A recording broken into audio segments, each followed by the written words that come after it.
are back on Boond Soch ki ttalk, train of thought, with series of in conversation and discussion with Mr.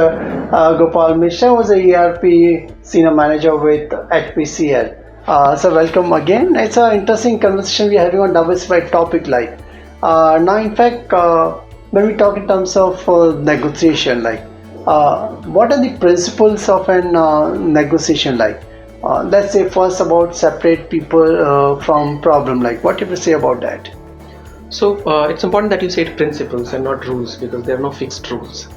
And since people are very different, so negotiations between people are going to also be very, very different from one to the other. So there are broad principles but no rules. So the first principle that you spoke about is separating people from the issue.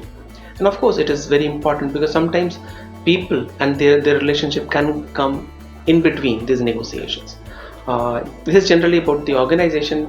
There could be an internal negotiation where you could be having very good relation with the person or having a very bad relation with the person, and you still have to negotiate.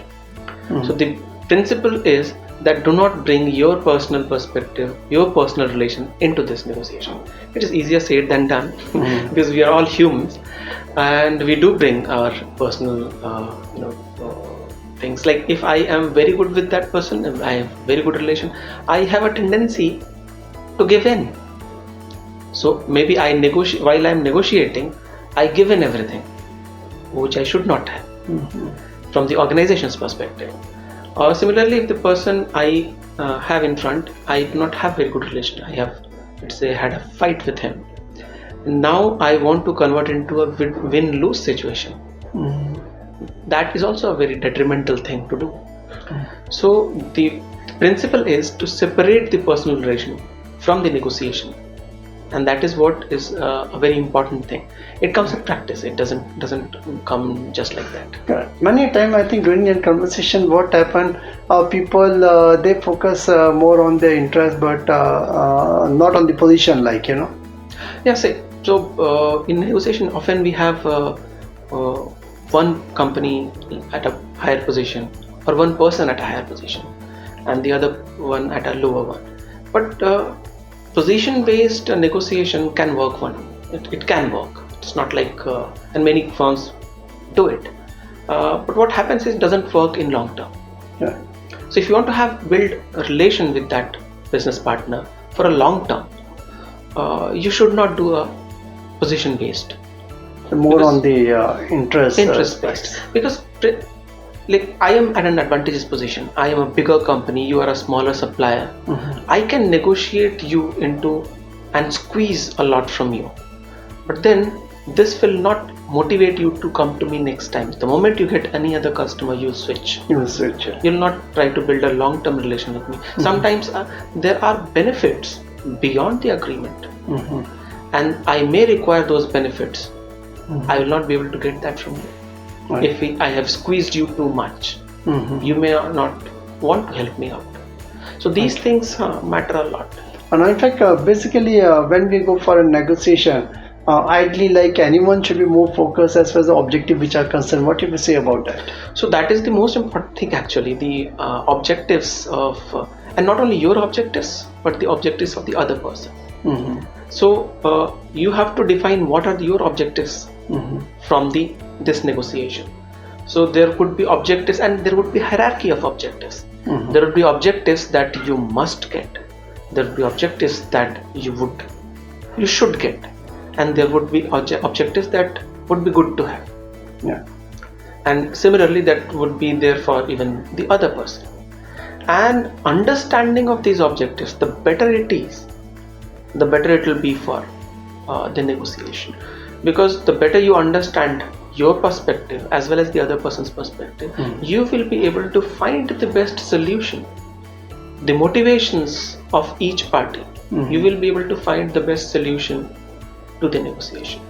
Okay. And many times, like when we talk in terms of like mutual gain, like so ideally negotiation is an win-win situation, like. So what do you have to say about that? So yes, and there are gains from different perspectives, as I was talking about. So let's say there was, I remember from my own experience, there was one vendor, supplier, service provider rather I should say, who wanted to have a contract, but the cost was not working out. The cost that we wanted was lower, and the cost that he was quoting was much higher. So while understanding his other motives, we could see that we could give him things beyond money, which that person actually wanted. That person wanted to enter into another business for which he wanted an experience, and we could expose him to that experience and give him a certificate which was actually beneficial for him. Another perspective that I remember, there was one vendor who was starting a new manufacturing unit. He was initially not ready to start reduce the prices, but then when I understood that he has started a new business, a new company with another partner, and he understood that we would be willing to register the other company as well as a supplier for some other kind of goods, he saw some opportunity in it. So the motivations could be multifold. Correct. It is not always one dimensional. When we are negotiating, initially we think that it is just one dimension, that is the price. And so don't split the difference. Go beyond the price. Beyond the price, find out multiple dimensions that are there. Okay. So when you think of different objectives, from those objectives that I am having and that person is having, you find the mix and match to find the best solution. Yeah. You bring multiple objectives. How do I achieve my objectives? Like here, I do achieve my objectives of optimizing cost, and that person achieves a different objective of becoming a supplier of a different class of goods. Correct. So expanding his business. Correct. So that way both are winning. Well, it's a win-win situation for both of them. Okay, and in fact, when we talk in terms of know your BATNA, like that's the best alternative to negotiating agreements. So what do you say on that? So that is something that you always have to have at the back of your mind. This is what you land up when the negotiation fails. This is the best other alternative. If this negotiation doesn't succeed, what will you do? This is the option that you have. Is the option that you're getting through negotiation better than your BATNA?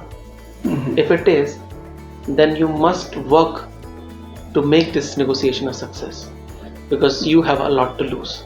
Correct. So that is what gives you power in a negotiation. Yeah. Your BATNA. The other person, if you know the other person's BATNA, and if he doesn't have a BATNA, the BATNA is really bad, that person will have a low power in negotiation. Yeah. And that is how the power play in negotiation actually happens. I see. Good. So it's a crisp and great principle of a negotiation which was shared through the experience of Mr. Gopal Sharma on this ttalk show. I'm sure it's going to help the ttalk audience in terms of understanding the basic principle of negotiation which is concerned. If you like this particular episode, go to www.ttalk.net, subscribe and like the channel, and also catch up with Mr. Gopal Mishra in our next episode of ttalk with Boond Soch. Thank you very much. So thanks a lot for being part of this. Thank you very much.